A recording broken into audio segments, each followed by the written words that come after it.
In my last video, we talked about the lighthouse as a system that stands firm while the sea is in chaos.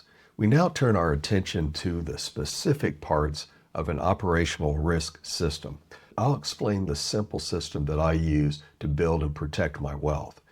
Continuing with the theme of thinking of yourself as a business, we'll apply this mindset to my system. I want to keep returning to the main goal of everything I talk about on this channel, and that's peace of mind. We can't have peace of mind when we worry about money, when we feel financially fragile, when we lack a sense of agency, when you feel like you're just surviving. I propose that there's a better way, but simply wishing for a better life won't cut it. We need a plan to get there. My system offers that plan. It's nothing special, it's not innovative, but it does adopt the best practices of those who have walked the path to financial freedom. That's why I call these proven rules. They've been field tested for decades, and they worked for me and many others, so I see no reason why they wouldn't work for anyone else.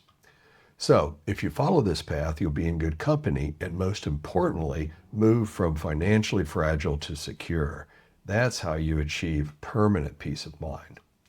I'll briefly explain how this works. The 8 rules of my book, The Mindset of Wealth, lay out the system as a business financial statement.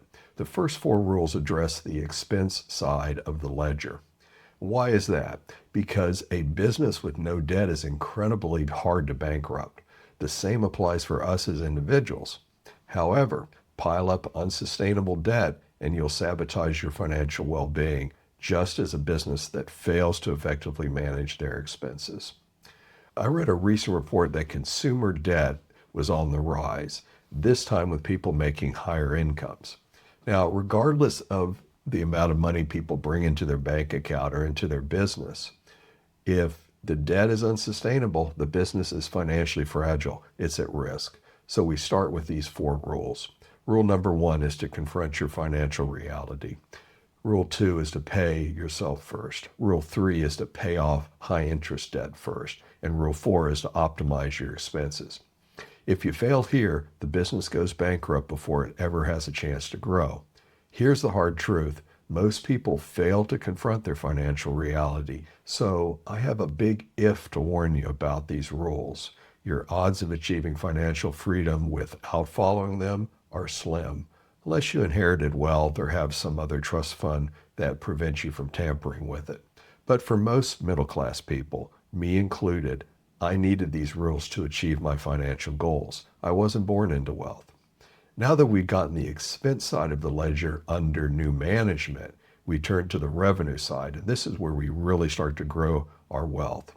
The 4 rules are: Rule 5 is boost your income.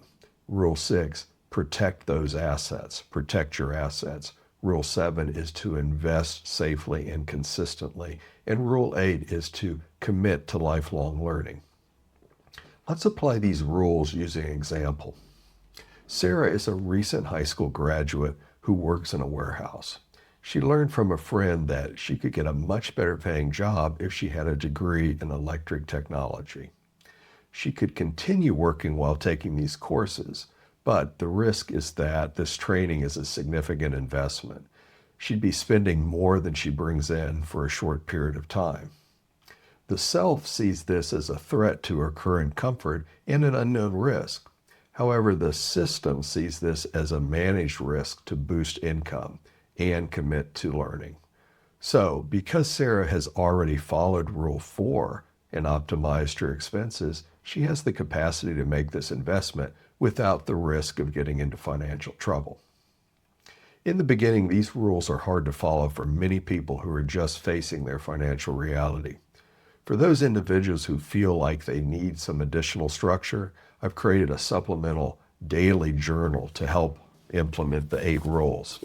This book here, if you can see it, is the Wealth Habit Daily Journal. And it serves as, if you want to think about it this way, your training wheels. It helps you practice the business owner mindset until it becomes second nature. Eventually, it evolves into your maintenance log, the professional record that ensures you Incorporated remain resilient, autonomous, and secure. The key metrics of this daily log are: one is to confront your reality. Every morning, log your cash flow and any high interest debt. This identifies serious issues that need to be managed. Two is the decision audit. Look at the last 24 hours. Did your spending align with Rule 4 of optimizing expenses, or were there bad decisions that hurt your progress? Expect to continue to make mistakes, but here's the difference. You now are tracking it and can manage it. The third is to identify near misses. This is critical to operational risk. Did you almost panic sell? Did you almost make an impulse buy? Logging these near misses allows you to review them and make corrections to avoid future ones. Let's get back to Sarah, our warehouse worker. She wants to invest in a career pivot to electric technology. She used the journal to manage that risk. On Monday, she recorded her fears about the tuition costs. On Tuesday, she applied Rule 5, boost income, and Rule 8, lifelong learning. The result: by Friday, she enrolled because the data proved her system was secure, even if she initially had some doubts. So the goal isn't to keep writing in your journal forever. Eventually, thinking like a business owner becomes second nature. When that happens, this journal evolves into a professional logbook that provides maintenance as needed. Please consider checking out my Substack page if you want more detail about this topic and others that I share in these videos. And please give this video a like and consider subscribing. It helps this channel grow and reach others who would benefit from this information. Thanks for watching.